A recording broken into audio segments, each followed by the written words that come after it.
Indian अदाकार है मीता बच्चन, बड़ी अच्छी एक्टिंग इन्हां दी, बड़ा सुपर हिट हीरो आई मेरे दोस्त। अपने इंडिया दे विच उहदा नां आई। उस सुल्तान राय दे बारे मेरे दोस्तों वो की फरमांदा हैगा, वो तुहानूं आगे वीडियो दे असीं जाके ना दिखावांगे मेरे दोस्तों।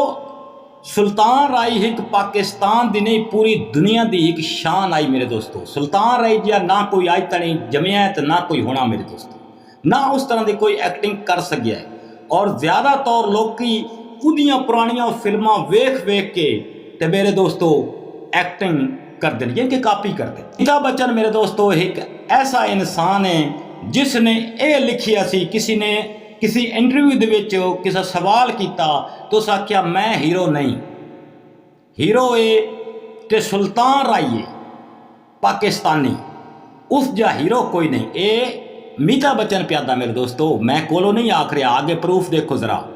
ए स्क्रीन शॉट बेशक तुसी ले लो तो ये मेरे दोस्तों तुसी खुद पढ़ लेना। अखबार के उत्ते सारा कुछ लिखा हुआ है जिहड़ा अमिताभ बच्चन ने सुल्तान राय के बारे की फरमाया है मेरे दोस्तों। ठीक है, ये जिहड़े एक्टर होंदे ना मेरे दोस्तों, ये एक दूजे की बड़ी पहले कदर करते सन।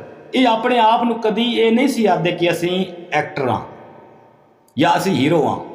ये मिलजुल के रहने वाले होंदे सन क्योंकि काम ही तां चलते सन। लेकिन इसने ये बड़ी सोहनी गल लिखी है अमिताभ बच्चन ने, और वाकई जनाब तुहानू भी कोई नहीं भुल सुल्तान राय दी जिहड़ियां फिल्मां वेखदे हो मेरे दोस्तों, कदी घोड़ियां ते कदी जीपां ते, तुहानू कोई भुल नहीं मेरे दोस्तों। उसकी एक्टिंग ही इस तरह की है मेरे दोस्तों। ये अमिताभ बच्चन ने खुद जनाब बयान दिता है एक इंटरव्यू दे विच कि अगर हीरो है तो सुल्तान राय है पाकिस्तानी। मेरे दोस्तों अजकल तो लोग आखते ना कतरा कोई कैमरे के आगे आ जाए, एक्टिंग च करे, फिल्म हिट हो जाए तो वह आख छड़ा मैं ही मैं हाँ, होर तो कोई है नहीं। मेरे दोस्तों मैंने ये दसो जिहड़े अमिताभ बच्चन दी फिल्मां देखते हो इंडिया या पाकिस्तानी, अमिताभ बच्चन भी कोई मेरे दोस्तों घट अदाकार नहीं है, बहुत पुराना अदाकार है मेरे दोस्तों।